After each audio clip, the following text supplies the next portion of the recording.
al-fawaid dari sudut tarbiyahnya, dari sudut ilmiah. Yang pertama, Allah sebut ma yujadilu fi ayatillah illa allazina kafaru. Tidak berlawan, tidak berdebat, tidak membantah ayat-ayat Allah Ta'ala ini kecuali puak-puak kafir. Maka kata di ulama tadabbur, ayat ini mengajar kepada kita bahawa al-jidalu fil batili mazmum. Orang yang berbantah-bantah dalam kebatilan itu satu perbuatan yang cukup dicela. Yang dicela oleh siapa? Oleh Allah Azza wa Jalla. Maka di sinilah kata di para ulama Islam, wa kullu man 'arada al-Quran wa jadala.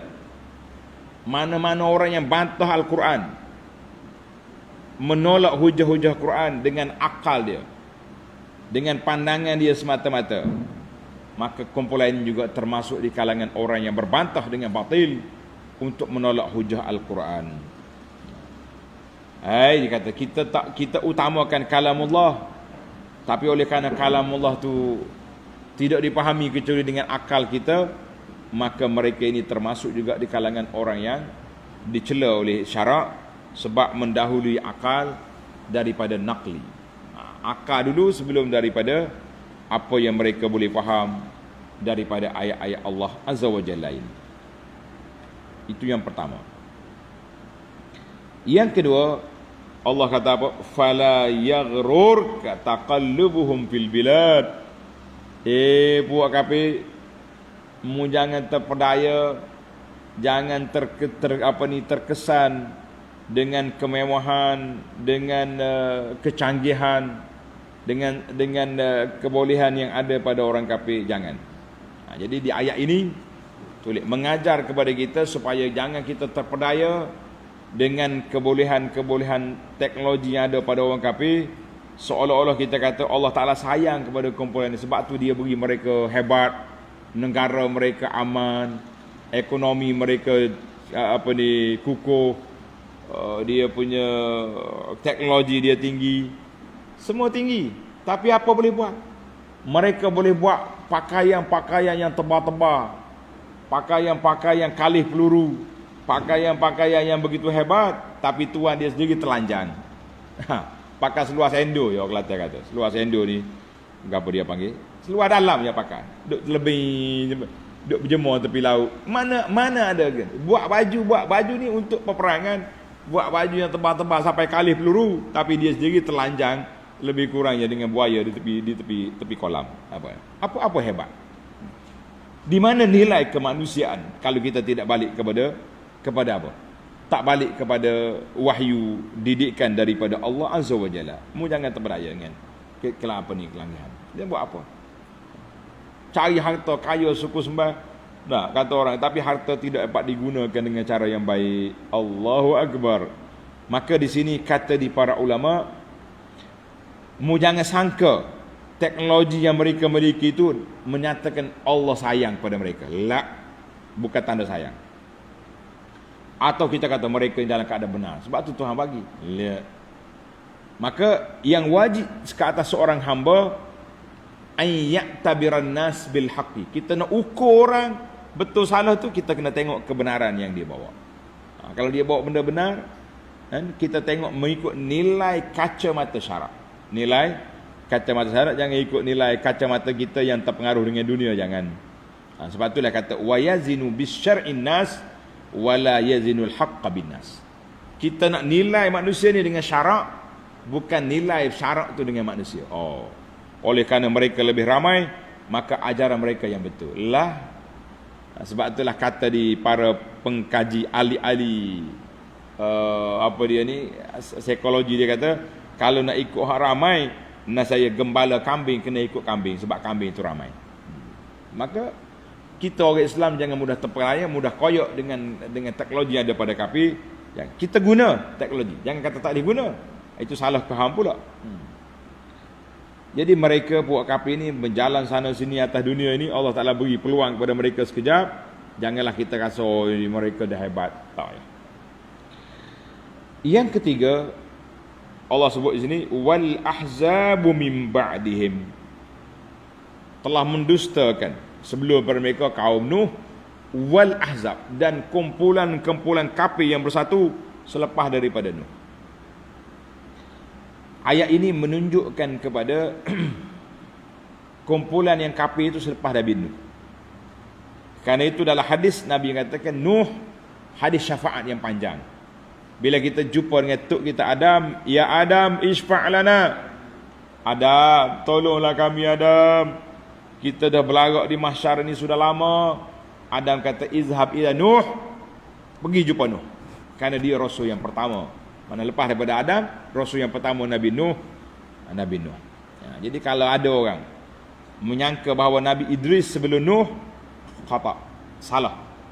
Sebagaimana kata dalam kitab kita ini, kalau dia kata masa tu setengah kitab ni, setengah poster ditulis Adam Idris Nuh. La. Adam Nuh atau mari Idris. Mana selepas daripada Nuh baru mari nabi lain. Wallahu a'lam. Yang keempat, wa hammat kullu ummatin bi rasulihim liya'khudhu. Setiap umat penentang-penentang nabi, mereka telah bercita-cita, berangan-angan besar untuk binasakan nabi mereka. Semua benda. Ada yang nak bunuh, ada yang nak tangkap, ada yang nak penjara, ada yang kena maki, macam-macam. Kata orang silahul laim, bazi'ul lisan. Senjata orang jahat, lidah dia yang tak betul. Kalau tengok orang, tak kira lah pendakwah ke, pendakyah ke, buat perhimpunan besar-besar duk maki orang, kutuk orang, kata orang, maka itu tanda dia silahul laim, senjata orang-orang yang jahat, iaitulah lisan, lidah dia yang jahat. Kita pendakwah tidak diajar oleh Nabi sallallahu alaihi wasallam untuk mengutuk-ngutuk, ngeji-ngeji orang, tidak ada. Jangan duk main silahul laim. Karena orang yang mantap akan berhujah, orang yang tak mantap akan mengata orang macam-macam. Jadi sekarang ni kita tengok ada setengah orang ni duk keluar video, keluar TikTok, keluar apa, kerja dia duk maki orang je. Kerja dia duduk ngata orang, duduk menyesatkan orang, duduk macam-macam. Orang ni kita kata tinggalkan TikTok itu, kita mari kerja kita bagaimana nak baiki hati. Jangan ambil puak-puak silahul laim, bazi'ul lisan. Allahu Akbar. Jadi buat kafir dah mula dah, kan? Tengok dah apa yang kafir kata kepada Musa, la aj'alannaka minal masjudin. Firaun kata, Musa, kalau kamu tak berhenti, aku penjara kamu.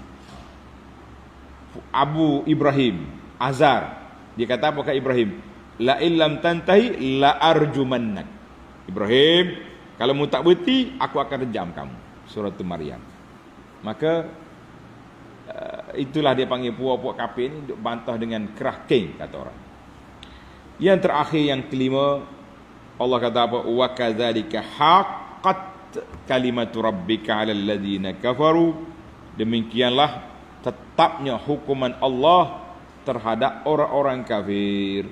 Jadi di sini isbatut takdir, kita nak mengisbatkan takdir Allah Azza wa Jalla untuk menentukan segala perkara. Segala perkara. Timbul soalan, kalau benda ni Tuhan dah takdir, orang ni mati beriman, orang ni mati kafir, habis buat apa wahai Rasul? Tak payah Rasul-Rasul, mengata tu dah dalam takdir, sudah ada. Tak juga dia. Maka jawab dia, Allah Ta'ala dah beri, tulis jawapan.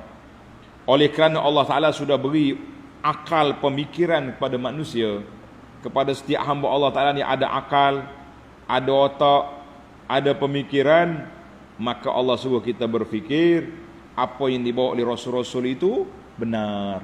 Jadi kalau melawan juga, bermakna kamu kerah kepala, kamu tak dengar kata, kamu terimalah balasannya nanti.